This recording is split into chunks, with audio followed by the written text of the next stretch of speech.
Do you feel like you were meant to have a kick-ass career as a hairstylist? Like you got into this industry to make big things happen? Maybe you're struggling to build a solid base and want some stability. Maybe you know social media is important, but it feels like a waste of time because you aren't seeing any results.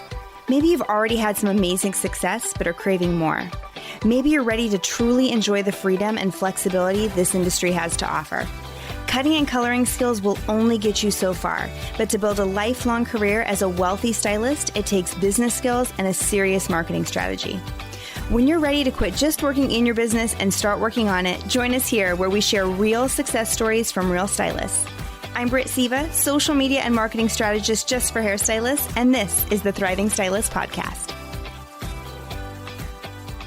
What is up, and welcome back to the Thriving Stylist Podcast. I'm your host, Britt Seva, and today we are going to talk about how to win back lost clients. So let me explain what a lost client is. So let's say there was somebody who was a regular part of your clientele, and all of a sudden you notice like, wow, it's been like such a long time since I've seen Elise. Like, I wonder what the heck happened. And then you go and you look, and it's not just been a long time, it's been like 6 months. And you're like, I don't understand. She was such a loyal part of my clientele. We got along great. She had sent me referrals. Like, often it's a client where it's like, really, you checked all the boxes. What the heck happened? Now, sometimes it's not that. Sometimes it's somebody who only came in to see you twice and then never showed back up again. And I don't know about you, but for me, I always like took it a little bit personally. Like, what the heck happened? Like, we know we're not right for everybody. Nobody is. But sometimes you lose someone and you're like, I really feel like we had a good thing going for you. And so I wanted to dedicate an episode to how to gain back guests who have chosen to leave your business. And this is not an episode I made up by myself. We got a really great question that came through from Nick Loya. I believe that's how you say it. And the question was, do you recommend or have a strategy on how to reach out to clients that have left you over the years? There are some I feel like I really connected with, obviously. I missed the mark on some others along the way. I miss some of these people and I wish they were back in my chair. I think that's so relatable.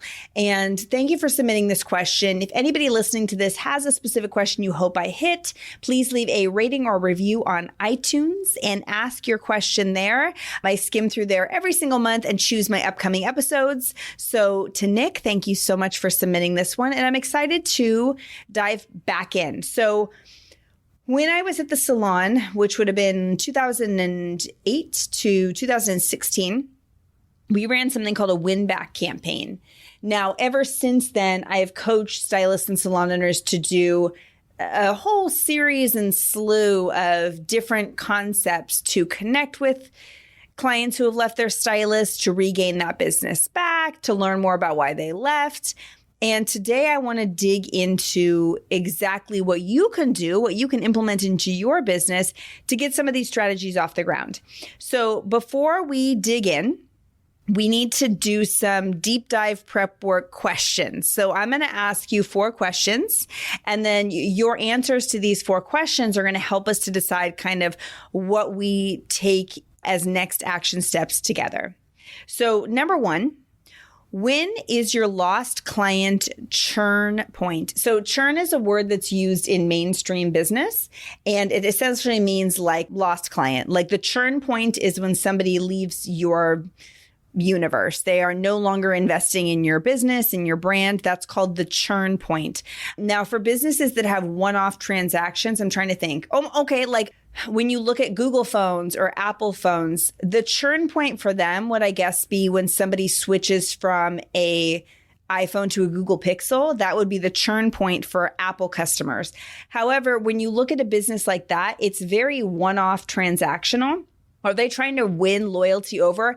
Absolutely. But when you're in more of like a service-based business, or like me, I'm an educator, you know, the loyalty of those who come in to see us really, really matters. If you have a veterinarian's office or you're a doctor, like you're trying to build up a base. And as people leave, it's called churn when you look at mainstream business. So what is your lost client churn point?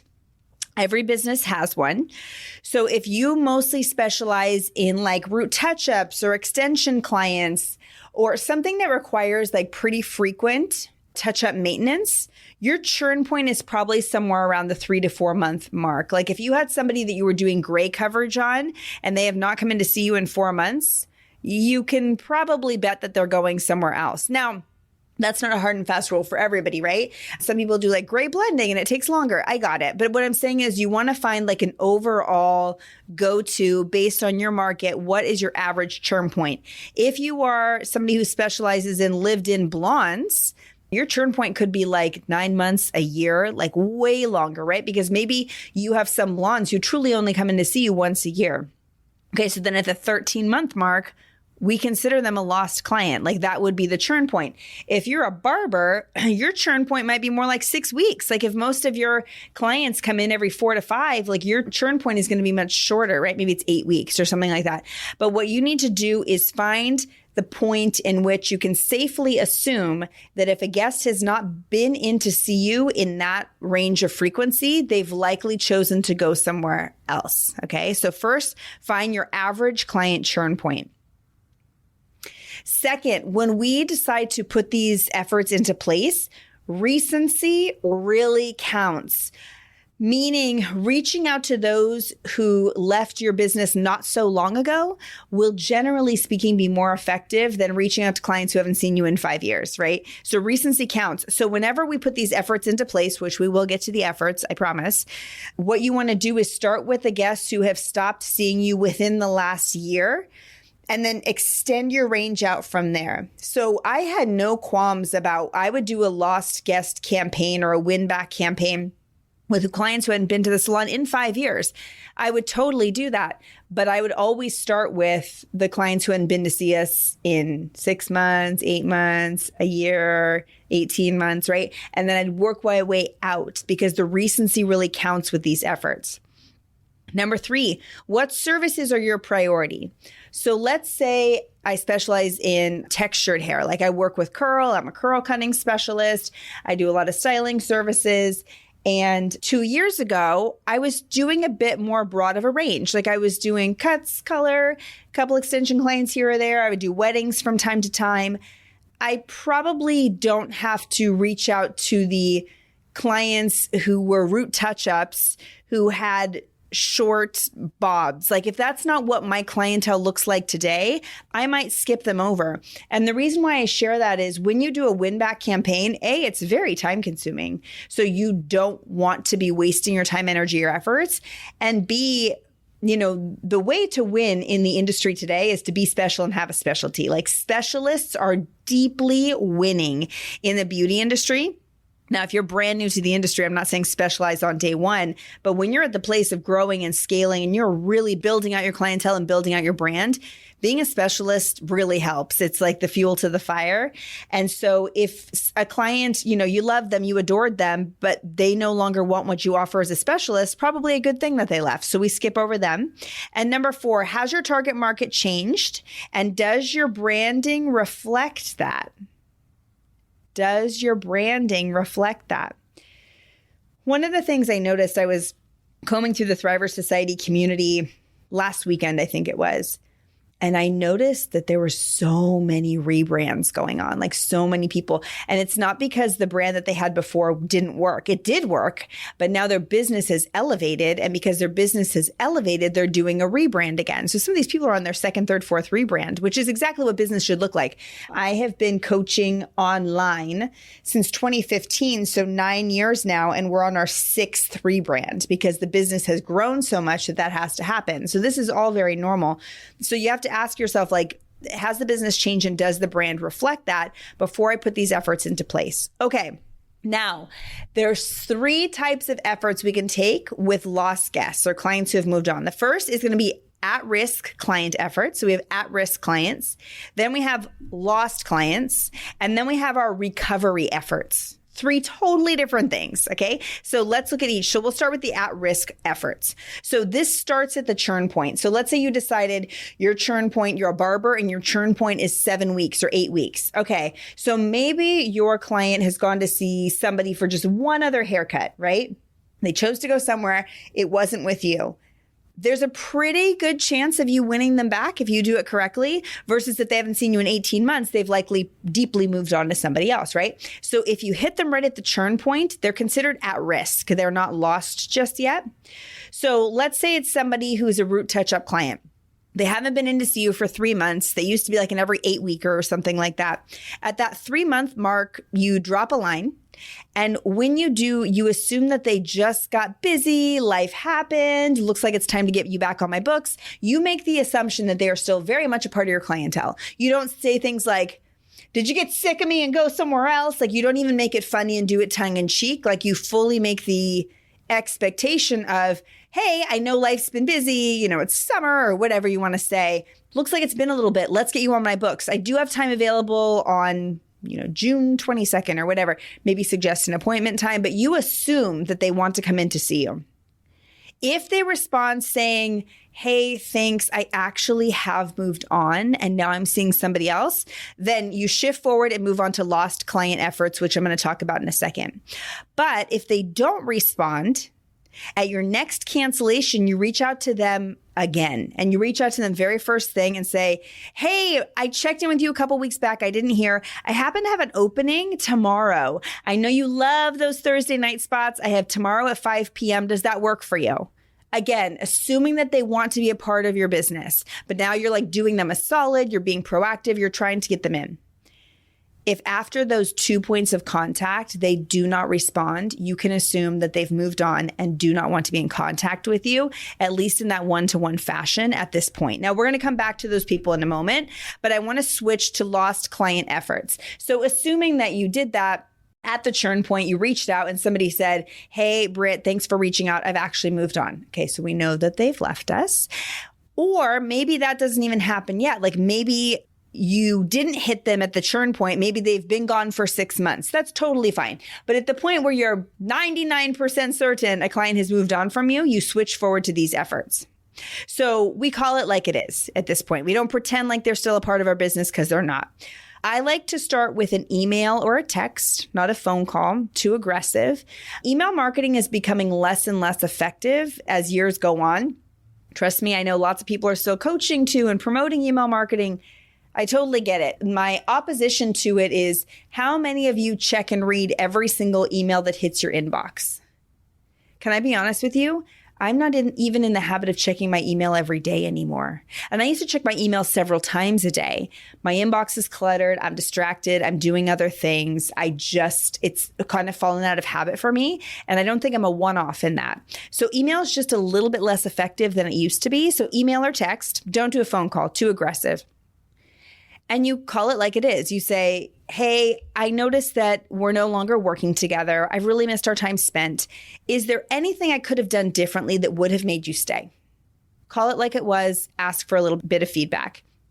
If they do not respond, then you drop a handwritten card and you put it in the USPS, United States Postal Service mailbox, and you send it to them.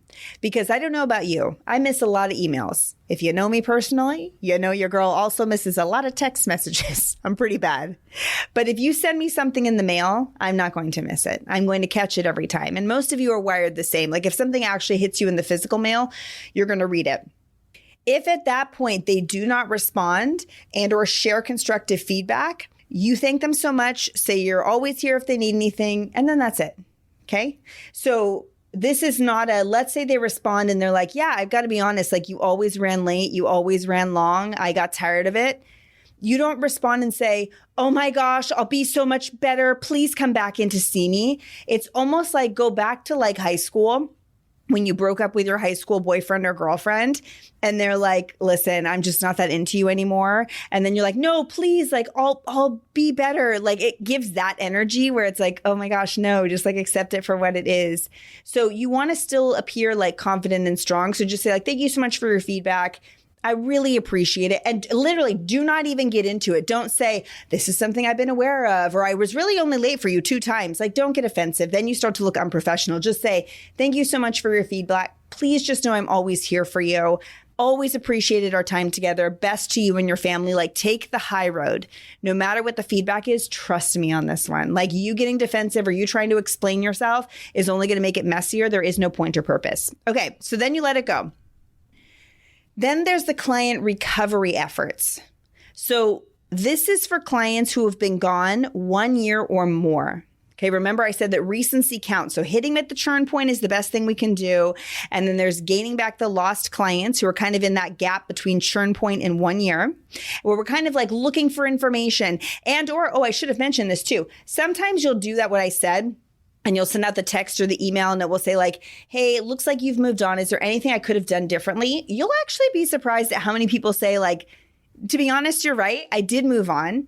I did not like the new stylist I saw, but I was super embarrassed because I thought you'd be upset with me for going to somebody else. So I didn't come back to you. Like that story is so true for so many clients, but you just reaching out and being like, hey, I know you left. Is there anything else I could have done? It opens the door back up to say like, no harm, no foul. Like we're still all good. Do you still want to work together? It puts you back in the driver's seat. So you'll be surprised how often you get that response too. So just when we do that curiosity client, reach out, lost client effort, you'll be amazed at kind of all the opportunities that come your way. So be open to it. So let's get into client recovery. So first, there's the soft efforts. Soft efforts are you wait 6 months since the lost client efforts, which was the text or the email, and you make an offer or incentive. So for me, we don't make an offer or incentive until 6 months after that lost client effort and or 1 year or more since they've come in to see you. Please do not give them an offer or incentive if it's been less than a year since they've seen you. It gives desperate. So we don't want to do that. So if it's been 6 months since your lost client efforts or it's been a year since they've been gone, then we can give them an incentive at equal level to your referral program. So if your referral program is $25 off your first visit with me, then their incentive to come back in is the same. Essentially, they're not a part of your clientele anymore. So you giving them the referral credit is like self-referring them to your business. Do not give more than that. Again, it's giving desperate when you do that. So that's enough. If they don't take the bait on that one, they're not coming. Okay. We don't have to like sell our soul to get a client to come back in. Now, if you want the more effective effort, like I said, that was the soft effort. That's like the mediocre, you can try it. I don't love a coupon, but you can go for it. A more effective effort is to listen to all the feedback as you're receiving through these efforts. And let me tell you, doing this process requires thick skin. Feedback can be hard to hear, but good feedback is honest. And even though it's like hard to swallow, sometimes it's exactly what you need. And as you evolve as a business owner, you start to realize like, well, maybe some of the feedback's not right, but a portion of it is always going to be true. And we as humans are always growing and changing. And if you can adapt to some of that feedback, your business might just hit a turning point where it really takes off. So what I would do, take all that feedback and choose to level up or rebrand, depending on what the feedback looks like, and create a stronger opportunity to work with you. Make coming to see you more interesting. Did everybody listen to last week's podcast episode? I talked about why so many stylists and salons are truly in a financial pinch today. And I talked about how it's not the bad market. It's not the recession. It's not that clients aren't spending money. It's not that certain services aren't popular anymore. It's literally brand positioning and opportunity. Like the opportunity to work with you is just not that good. That's probably for 80% of struggling stylists, that's what it boils down to. It's not deeper than that. And when people say like, no, it is good. Like I do good color. I'm not even talking about that. Like doing good services, being a talented stylist is 20% of the recipe. 80% of the recipe is being business savvy. So for a lot of you, it's that 80%, that business savvy piece that needs to adapt and change in order for these client recovery efforts to pay off. So starting there is going to be your best bet. So if you don't know where to start from there, I want you to go back and look at the marketing funnel. I talk about that in episodes 259, 260, 261, and 262. There's a 4-pack for you of the Thriving Stylist podcast. That's all the foundation of the brand. So go back and listen to that. If you're like, I'm not even sure how to do it, I tell you exactly how to do it. Go back and listen. Brand has the power to make or break your business. If you can dial that in, if you can elevate, and when I say brand, by the way, brand is not logos, brand is not colors. Those are branding elements. Brand is infused into guest experience. It's your messaging. It's your verbiage. It's your website. It's just your pricing, like your service packages. It leads into so much more than that. Buying new throw pillows, putting out new signage. Trust me, I've seen salons do that and still shutter their doors within a year. Like that's not the recipe. So when I say rebrand, it's down to service offerings, pricing, energy, like a full elevation, perceived value, methodology, like really get into it and take a good hard look at yourself and say, like, what are the habits that cause these people to leave? What are the things I did or did not do that made them choose to go elsewhere?